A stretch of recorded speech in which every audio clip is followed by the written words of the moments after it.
Dale.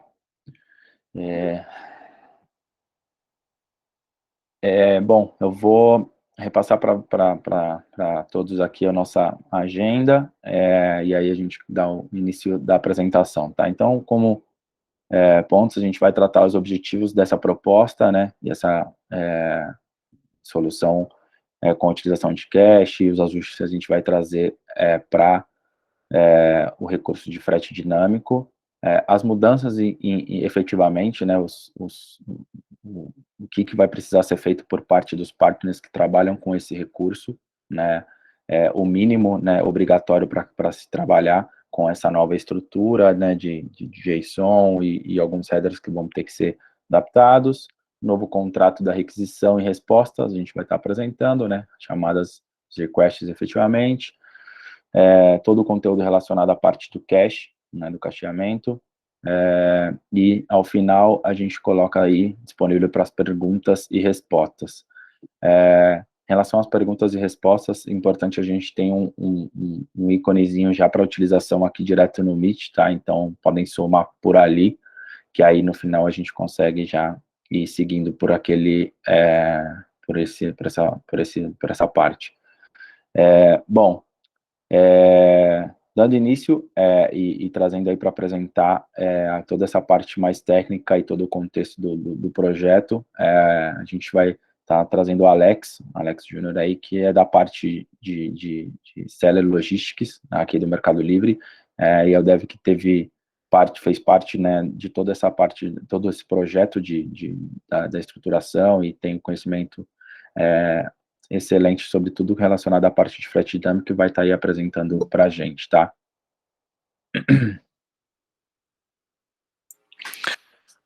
Boa tarde a todos, né? Como o Renato falou, né? Eu sou o Alex e sou desenvolvedor que faço parte da equipe que mantém, né, o projeto de frete dinâmico dentro do Mercado Livre, né? Parte de Seller Logistics.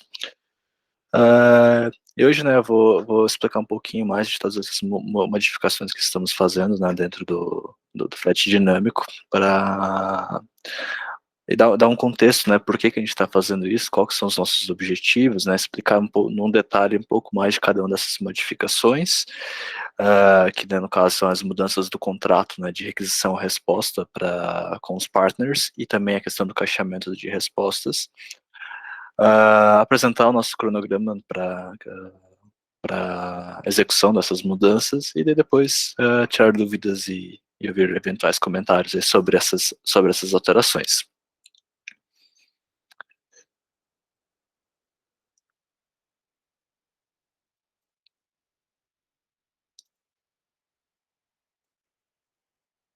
Certo. Agora entrando mais nos detalhes dos objetivos, né, que nós temos com essas modificações. A ideia principal que nós temos é unificar a experiência de vendedores que vendem, né, utilizando o Mercado Envio Zoom, né, que seria vendedores que têm a sua própria logística, que é a questão do frete dinâmico, com aqueles que vendem itens dentro do Mercado Livre utilizando o Mercado Envios 2, que seria aqueles vendedores que utilizam a malha logística do Mercado Livre. Como assim, né? A ideia é que sejam ofertados novos métodos de envios, né?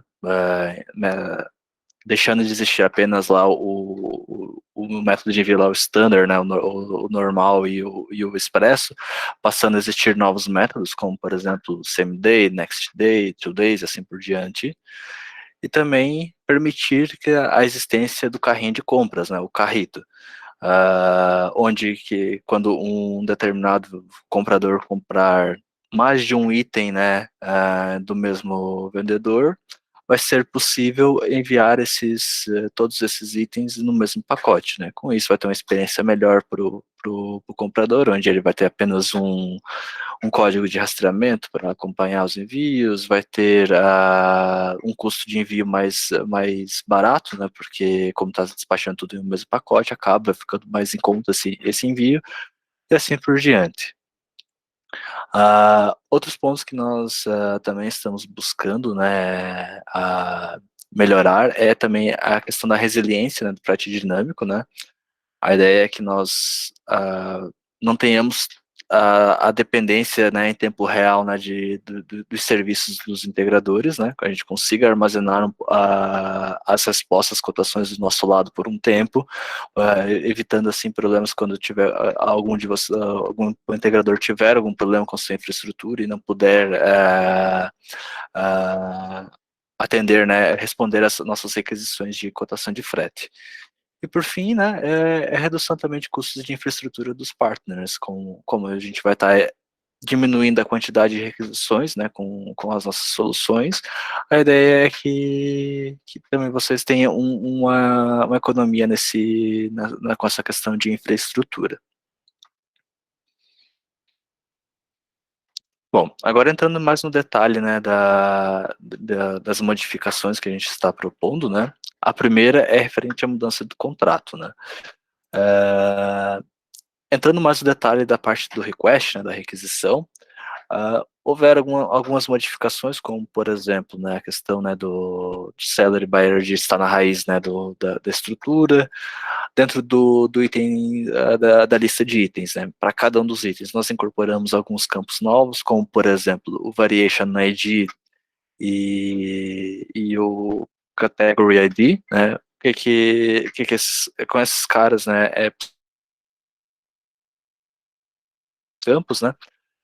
No caso, né, entrando um pouquinho mais em detalhe, né, do que significa o Variation ID em especial. Como a gente vai estar trabalhando com um carrinho de compras, né, o carrito, vai ser possível ter vários itens distintos. Atualmente, cada cotação de frete que nós realizamos é apenas para um único item, né. Com essa possibilidade do carrinho de compras, por exemplo, para uma compra de uma camiseta. Uma camiseta tem N tamanhos, né? A PMG e tem N cores, né? Vermelha, azul, preta. Dentro do marketplace, né? Do Mercado Livre, essa camiseta, né? Vai ter sempre o mesmo item ID, né? O que vai mudar é o Variation ID. Então, a gente precisa agora ter essa informação, essa identificação para como que os integradores vão a médio prazo vão ser responsáveis por montar os pacotes conforme as regras de cada um dos vendedores, dizer qual item vai ser despachado em qual pacote, por qual prazo, com qual preço. A gente precisa ter essa identificação para saber qual que, por exemplo, a camiseta vermelha vai ser despachada no pacote 1, a camiseta azul vai ser despachada no pacote 2, para o comprador ter essa informação, né, precisa, né, do lado dele e não gerar reclamações, né, por causa disso. Outra modificação que nós temos é referente à informação de origem e destino, né? Atualmente é enviado apenas um campo string, né, indicando o CEP ou o nome da cidade, barra estado, ou região em comum, né, dependendo do país. Atualmente, e agora a gente vai mandar uma estrutura, né, um objeto, né, com uma estrutura um pouco mais robusta, né, indicando que se trata aquela informação, né, para ter um pouco mais ser um pouco mais fácil de entender o que significa aqueles dados. Agora, falando um pouco sobre a resposta, nós temos o campo Destinations, que esse campo eu vou entrar um pouco mais em detalhes, né, quando eu explicar a solução de cache. E daí, entrando no detalhe, né, na questão dos pacotes, né. Dentro de cada pacote vai ter na raiz, né, dele, né, as informações de dimensões, que, como eu comentei anteriormente, né, nossa ideia é incorporar a questão do carrinho de compras, né, para EMEA1, e a responsabilidade de organizar esses pacotes, né, determinar quantos itens qual a quantidade de cada item vai em cada pacote, vai ser do partner, né, com base nas regras do vendedor. Entretanto, a gente precisa ter essa informação dessas dimensões do nosso lado, né, para a gente para controle interno, né? Então vocês vão ter que retornar essa indicação para nós. Já na questão dos itens, né, nós também incorporamos ali o Variation ID, né, como comentei anteriormente, nós precisamos saber qual é a combinação que se trata aquele item, e também temos as dimensões, né, do item. Como alguns dos integradores têm o conhecimento das dimensões dos itens, e essas dimensões podem estar diferentes das que nós temos do nosso lado, né, dentro das nossas APIs, nós estamos incorporando essa informação na resposta para que nós possamos utilizar essas informações para outras funcionalidades no futuro que nós estamos planejando. Então, já para a gente ter esses dados mais precisos, né, o mais preciso possível, né, nós estamos incorporando essa nova informação dentro dos itens, né, que são as dimensões que vocês utilizaram para determinar cada um dos pacotes para aquele envio.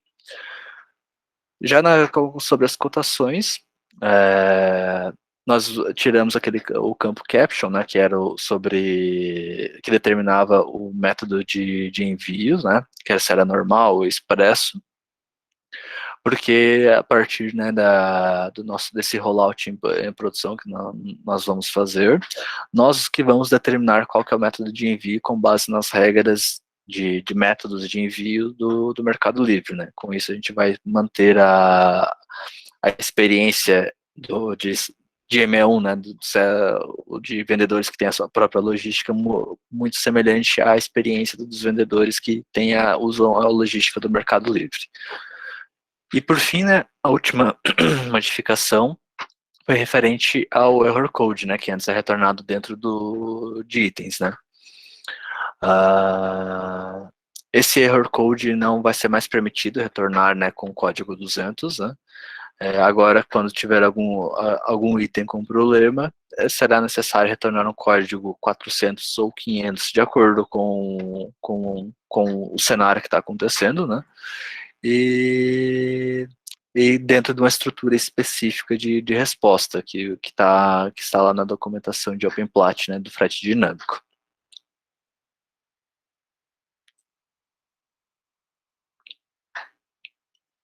Bom, com essas modificações, né, a gente espera atingir, né, ter os seguintes benefícios, né. Vamos eliminar informações desnecessárias, né, tanto do request quanto do response, que são informações que estavam lá, né, nesse contrato, né, nessa especificação desde as primeiras versões do frete dinâmico, que atualmente não são mais utilizadas, ou não estão mais compliances com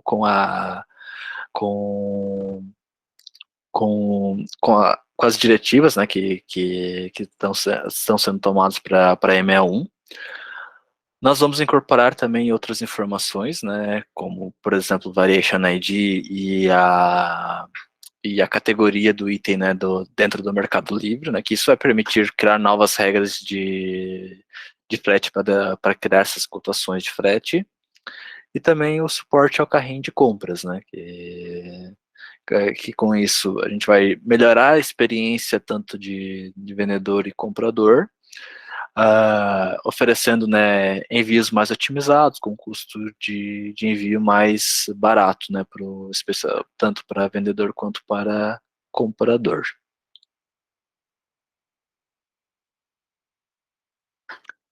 Bom, agora indo para a segunda modificação, é referente ao caixamento das cotações, né. Nós vamos implementar, né, na nossa aplicação de frete dinâmico um caixamento das requisições HTTP, seguindo a RFC 7234, né, que foi uma RFC que foi criada pela comunidade, né, que reúne as melhores práticas de caixamento de requisições HTTP. É importante destacar que nós não vamos implementar toda a RFC. Nós vamos implementar apenas as partes necessárias para resolver o nosso problema. E esses detalhes, né, eu vou explicar um pouquinho ainda nessa apresentação, e também está documentado dentro da API de Open Platinum de frete dinâmico. Bom, quais os benefícios que nós esperamos, né, com o cacheamento? É a diminuição, né, no throughput, né, nos servidores dos partners, né? Como assim, né? Como a gente vai estar fazendo o cacheamento do nosso lado das respostas, em algumas situações nós não vamos precisar fazer a requisição diretamente nos servidores de vocês. Então, a gente diminui a quantidade de requests que estamos fazendo e, por consequência, né, os custos, né, também para manter a infraestrutura, né? Outra coisa que a gente espera é a diminuição do tráfego de dados na rede, né? Como em alguns cenários, né, nós vamos estar enviando uma chave de cache para vocês validarem se aquilo lá ainda é válido, né? Nesse cenário, vocês vão retornar um código HTTP o 304, né, que é o Not Modified. Esse cara não é necessário retornar um buddy, né, na resposta. Então, com isso, a gente diminui o tráfego de dados na rede. E também a gente espera ter um tempo de diminuição,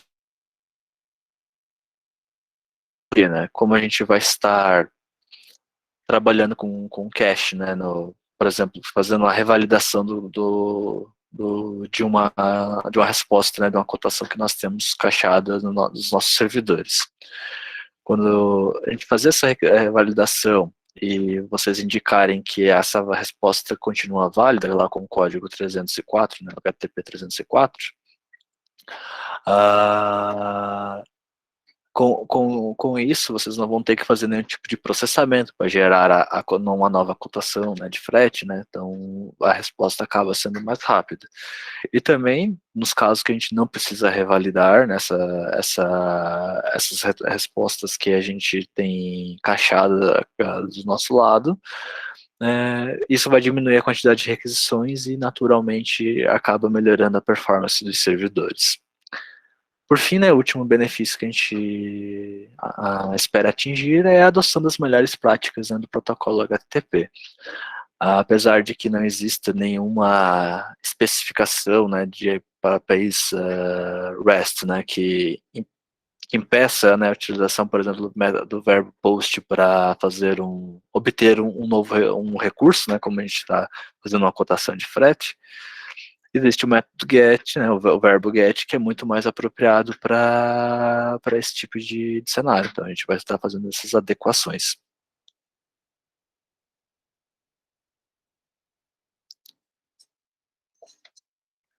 Agora entrando em detalhes, né, do que será necessário para fazer essa questão do cacheamento.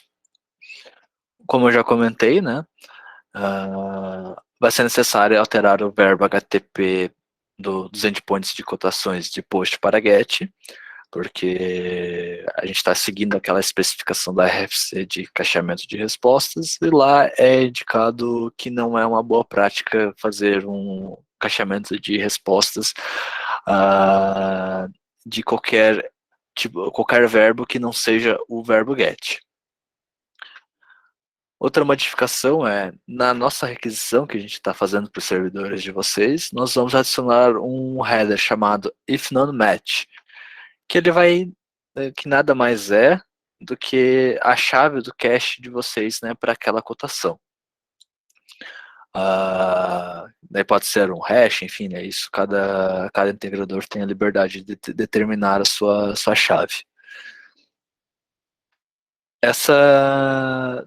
Esse cara, né, esse novo header, né, esse ifNoneMatch, a gente vai estar enviando ele, porque vocês vão ter a possibilidade de verificar se aquela cotação ainda é válida, né, se ela a gente pode utilizar a resposta que está no nosso cache, né, nos nossos servidores, e se ela for válida, vocês vão retornar o código HTTP 304 né, que é o Not Modified, que vai sem buddy, que nós vamos utilizar respostas que a gente já tem armazenado ao nosso lado.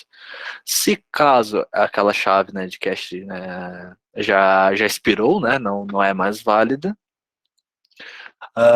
vocês vão retornar o código 200 com a nova cotação e com a nova chave de cache, né, na resposta para nós armazenar. Com isso, a gente dá total controle a vocês, né, da questão, né, tipo, do tempo de vida de uma resposta. Vocês vão determinar se querem que a gente vai revalidar ou não a resposta em cada cotação, e tem a possibilidade, né, de fazer esses ajustes, né, tipo, indicar que aquela resposta que a gente tem do nosso lado já não é mais válida. Outro ponto é que com essa questão é que vocês ficam com total controle também sobre o tempo do cacheamento da resposta, né? Não apenas com o TTL, né, com um tempo, né, de vida fixo. Vocês podem customizar isso, né, de acordo com as regras das aplicações de vocês. Já na questão da resposta, será incorporada, vocês terão que incorporar 3 headers, né? Que é o Cache Control, Age e o WeTag, né? O Cache Control, ele indica, né, as diretivas, né, de controle de cache. Por exemplo, pode ter a diretiva no store, que nós não vamos poder armazenar essa resposta no nosso cache, né, do nosso lado. A gente vai sempre fazer a requisição para vocês e nunca a gente vai armazenar nada do nosso lado. Vai ter a diretiva maxAge, que vai determinar o tempo máximo que aquela resposta pode ser armazenada. Tem a diretiva para must revalidate, que vai indicar se nós precisamos, mesmo com a resposta dentro do tempo de vida dela, por exemplo, uma resposta, uma cotação que tem o tempo de 1 hora. Se vocês colocarem a diretiva must revalidate, mesmo com o tempo de passando apenas 10 minutos desde que a gente armazenou essa resposta, né, obteve ela, nós vamos fazer a revalidação e vocês podem retornar o código 304, né, nesse caso. Também temos ali, entrando agora um pouquinho mais em detalhes, né, do header age. Ele indica quanto tempo aquela cotação já foi criada, né? É feito daí uma subtração do max age, né, pelo age para determinar qual que é o TTL daquela resposta, e a partir daí a gente armazena isso dentro do nosso cache. E daí o último header é o WeTag, que nada mais é a chave do cache de vocês que nós vamos enviar lá no header do if non match na requisição. O último ponto, né, de alteração para a questão do cacheamento é a adição, né, na resposta do atributo destinations. Ele vai ser uma lista de strings que vai conter todos os destinos, né, seja CEPs ou regiões e comunas, enfim, todos os destinos que, para aquela combinação de item e origem, aquelas opções de cotações, preço, prazo, são válidas. Com isso, com uma única cotação, a gente já pode evitar fazer novas cotações para N outros destinos, né? Como normalmente as tabelas de frete trabalham com ranges, né? Então isso a gente acaba otimizando a aplicação com base nesse comportamento, né, das tabelas de frete.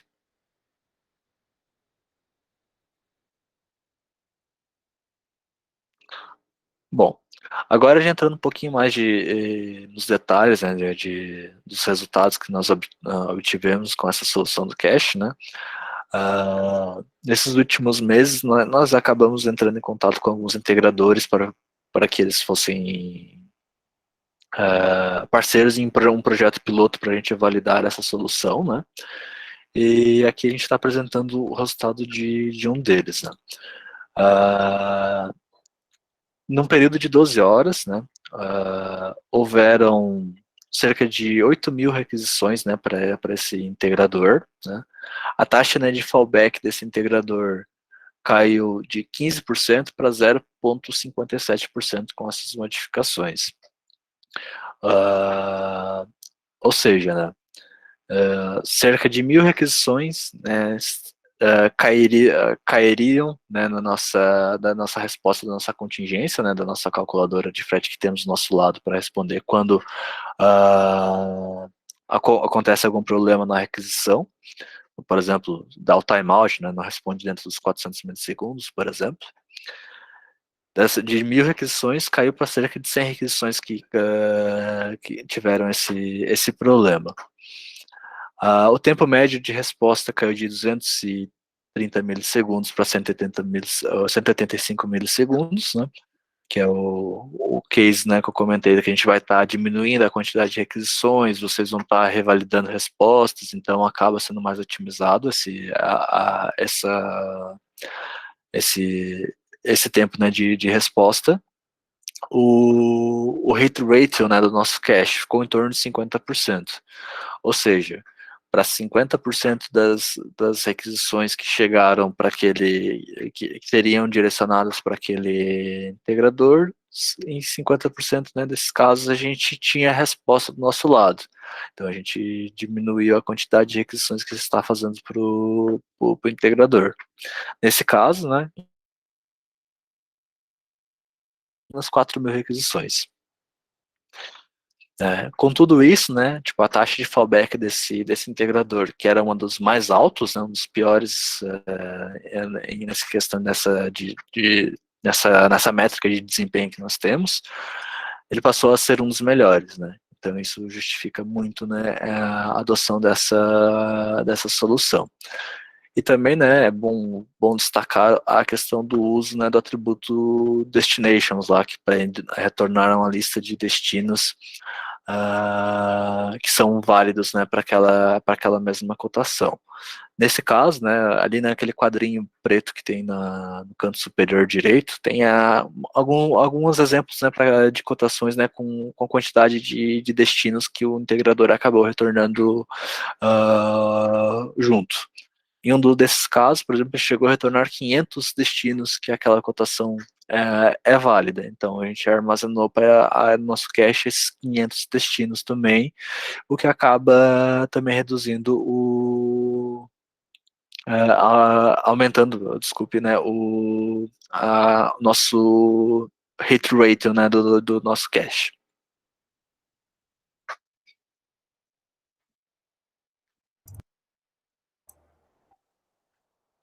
Agora já entrando na questão do cronograma, né? A nossa proposta é que todos os integradores executem essas modificações até 15 de agosto, né? As modificações do contrato e da questão do cache. Óbvio, né? Se possível, né? Aqueles que puderem fazer isso antes, melhor, a gente consegue já começar o processo de homologação antes, né, do nosso cronograma previsto. Até o dia 31/8 é a data limite para a gente fazer todas as homologações dessas mudanças. Nós vamos replicar o tráfego do ambiente produtivo para um ambiente de testes e fazer comparações das respostas, né, para não houve nenhum tipo de impacto negativo com essas modificações. E a partir do dia 1º de setembro, nós vamos começar com o rollout em produção dessa solução. A ideia é que seja um rollout gradativo, né? Ou seja, nós vamos fazer um partner por vez, né? E provavelmente vai se estender ao longo de setembro esse rollout.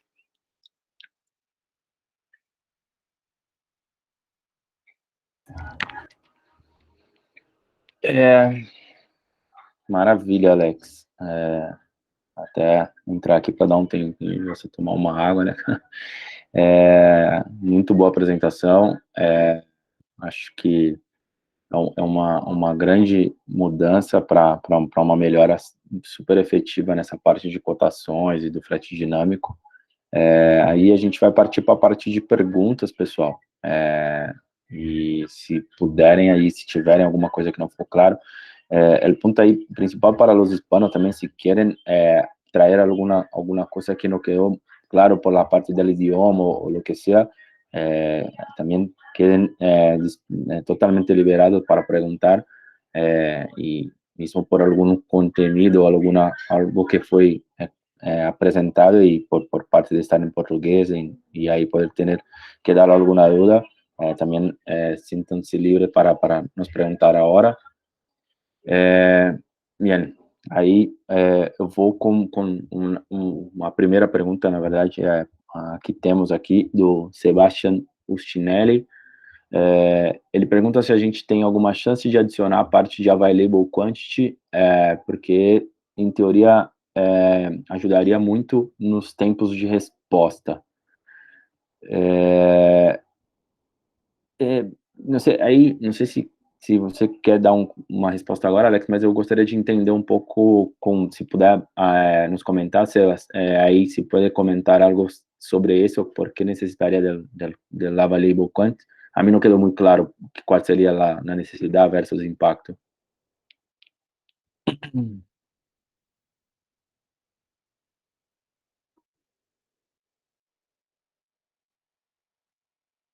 Não sei se está conectado. Se quiere poder hablar directamente agora.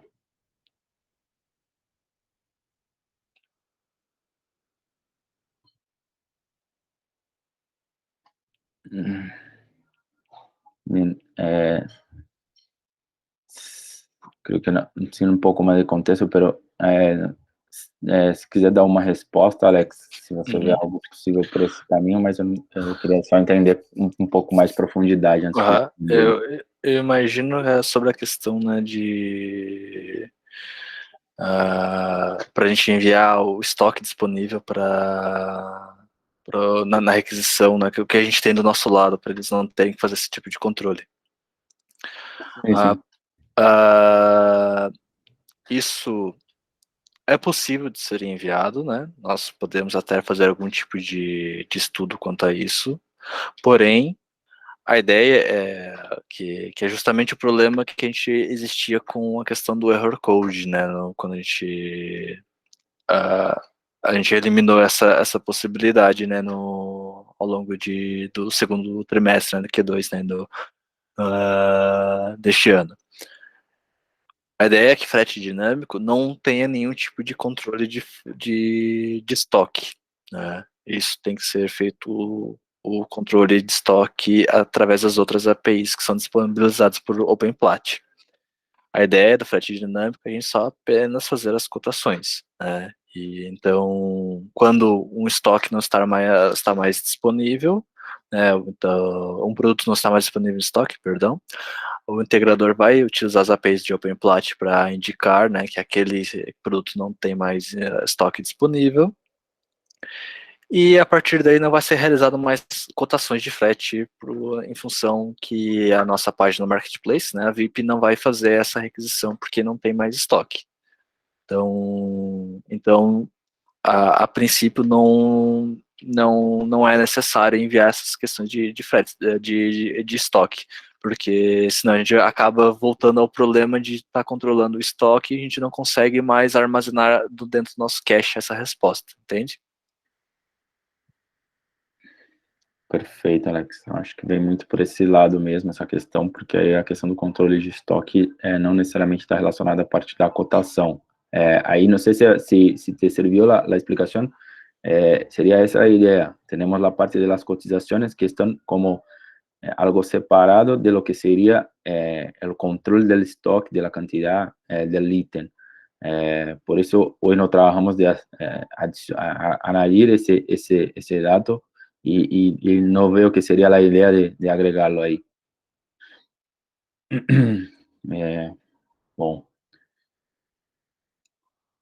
eu vou seguir pela ordem das perguntas, pela parte de perguntas do Meet, tá, pessoal? Só seguindo as regras que a gente acordou no início.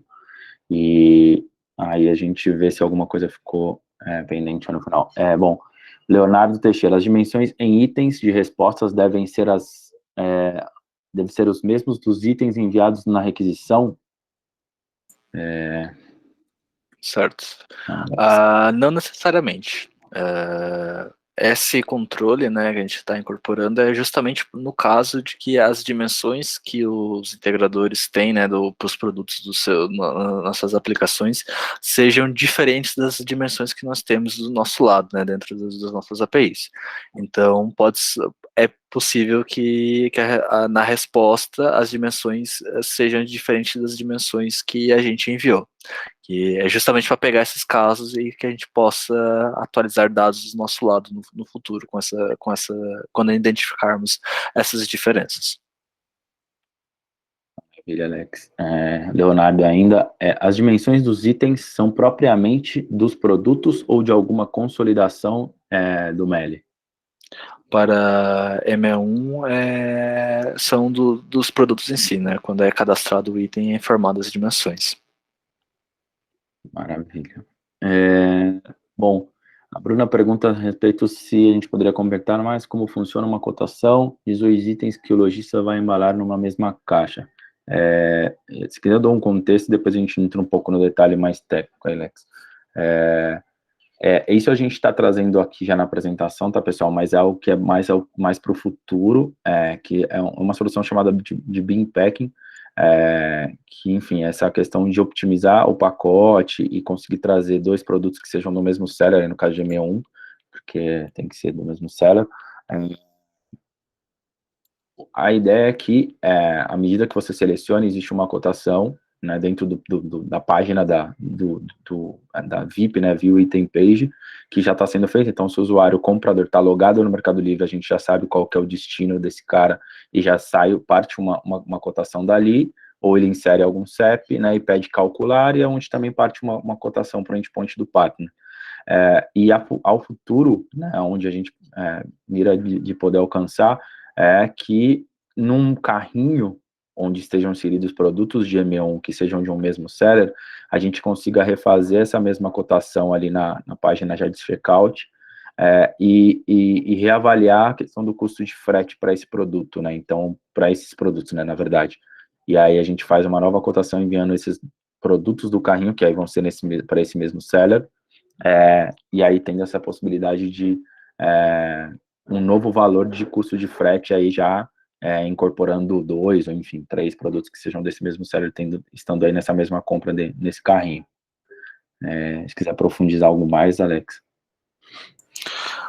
Só mais entrando no detalhe técnico, né, agora, nós vamos, na requisição, mandar uma lista de itens, né, para o integrador, e daí, com base nas regras das aplicações e de cada vendedor que vocês têm, são responsáveis, né, vocês vão organizar na resposta nos pacotes, indicando quais itens vão em cada pacote. Pode ser que todos os itens que nós enviamos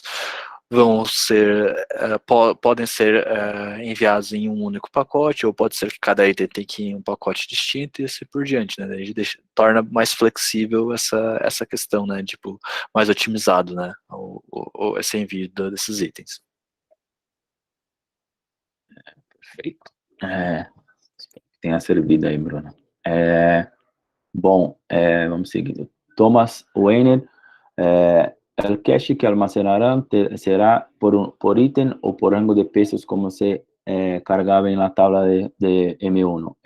Ahí sí, el cache sí es por ítem, por la cotización, y también pueden sumar como comentamos, los destination, que es válido esa misma cotización. Entonces, para esa misma origen, SKU y destinations, cuáles son una misma cotización podemos cachear el costo que va a tener de envío para estos. Entonces, ahí también es esa posibilidad, pero el cache está ahí por el ítem. Bom, Acho que nessa não precisa aprofundar mais, Alex. Vamos seguindo. Leonardo Teixeira novamente. No exemplo citado de produtos com variação, um carrinho com uma camisa P e outra M, o ID e o SKU será o mesmo?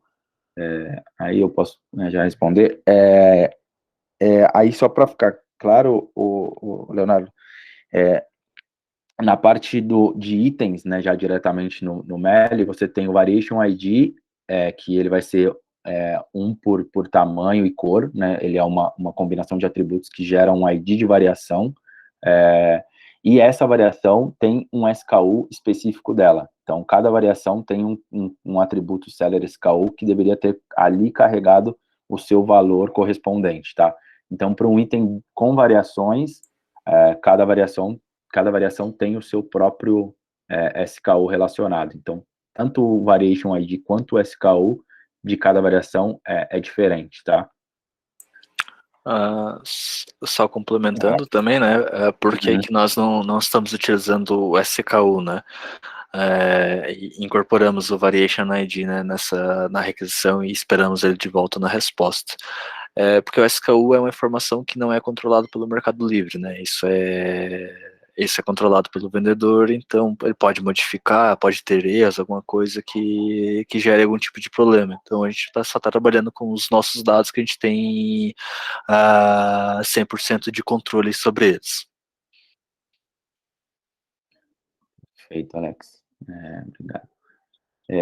Bom, Alberto Rezende, quem devo procurar para iniciar o processo de integração? A integração, enfim, a solução de frete dinâmico deve ser diretamente com o PD, o Partner Development, de Open Platform, que cuida da integração, caso tenha, pois ela é uma solução que, na verdade, existe uma liberação para que a gente siga com esse desenvolvimento, por ele ser de uma tratativa específica dessa parte de cotações de frete, não é algo que o partner teria a possibilidade de oferecer sem que o Mercado Livre estivesse trabalhando em conjunto e homologando o recurso desse partner. Então, por esse motivo, tem essa necessidade de uma tratativa direta com o PD, e seguindo por esse fluxo, porque são avaliados estrategicamente, se faz sentido, se tem a necessidade de trabalhar com algum novo partner, então todo o processo de início do desenvolvimento deve seguir por esse caminho. E tem uma nota nossa na doc de MLB relacionada a esse ponto, tá? Bom, seguindo, Alexander Campos, a documentação oficial está publicada na página de frete dinâmico? Sim, a documentação já está atualizada, tá, pessoal? A gente veio trabalhando nas últimas semanas aí, e todo esse detalhe que a gente apresentou está dentro da documentação, incluso a parte da leitura sugerida sobre a parte do RFC 7234, se não me engano o número agora, mas tá dentro da nossa doc, tá? Então, tanto a parte do cache foi adicionado um tópico tratando especificamente todo esse detalhe de cacheamento e os novos JSONs. Então, o que os partners já têm desenvolvido hoje, se olhar para a nossa documentação, o próprio JSON, tanto da requisição como de resposta, estaria diferente, por isso a documentação já segue atualizada, tá? Então, a gente já tem a doc atualizada para que vocês possam trabalhar. Claudemir.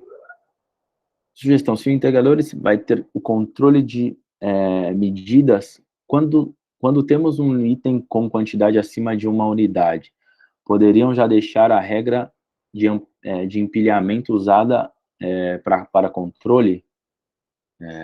Aí, Alex. Claudemir, poderia explicar um pouquinho melhor essa pergunta? Acabei não entendendo muito bem alguns pontos, por favor.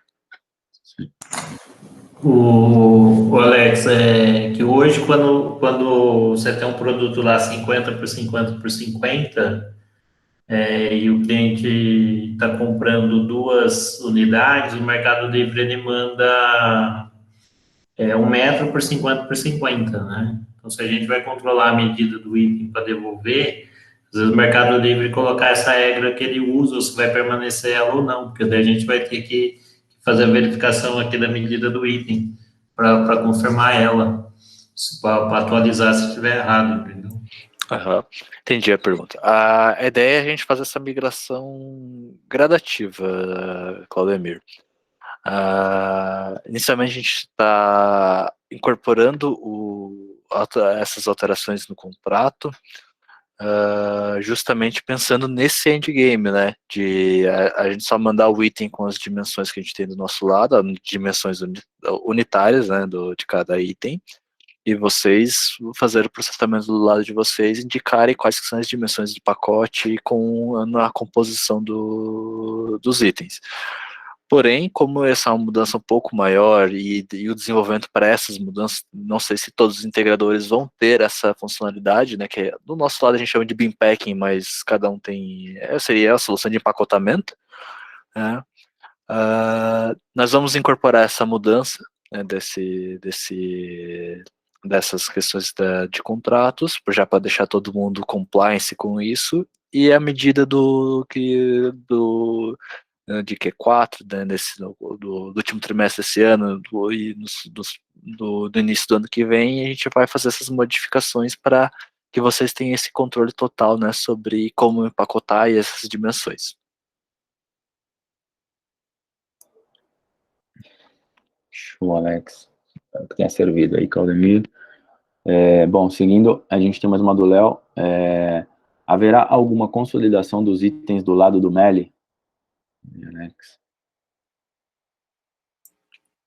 A tempo zero, não, mas a ideia é que exista sim. A gente vai coletar métricas, né, sobre isso, né, do nosso lado, para ver se está tendo muitas diferenças dos itens, e se houver essas diferenças, nós pretendemos sim atualizar esses dados, né, das nossas APIs internas. Perfeito, Alex. De perguntas. Bom. Atualizando aqui. Bom, vamos aqui. Deixa eu só dar uma atualizada aqui, que eu acho que travou. Saiu mais uma aqui. Bom, Rafael Mancini. Existe algum planejamento de liberar o uso do M1 para um público maior agora com essa unificação de padrões? Hoje fica restrito a contas assessoradas. Bom, aí eu posso responder, e enfim. A ideia é que não, tá, Rafael? O M1 ele é estritamente uma funcionalidade pensada para sellers estratégicos, que são sellers grandes que trabalham com produtos que não estão dentro de um contexto da nossa malha logística, que não conseguem ser enviados por ME2, tá? Então, existe uma avaliação que é feita por parte da equipe comercial, então, por isso essa questão do assessor aí no processo, de avaliar essa necessidade desse seller, né, ou, enfim, de validar se faz sentido que esse cara trabalhe devido ao produto dele, né, trabalhe com M1, para que a experiência seja melhor do que ele não ter uma modalidade de envio, né, enviar acordar um custom, por exemplo, mas como regra e como planejamento do Mercado Livre, a ideia não é abrir isso para sellers que não sejam assessorados, que saia fora desse fluxo, tá?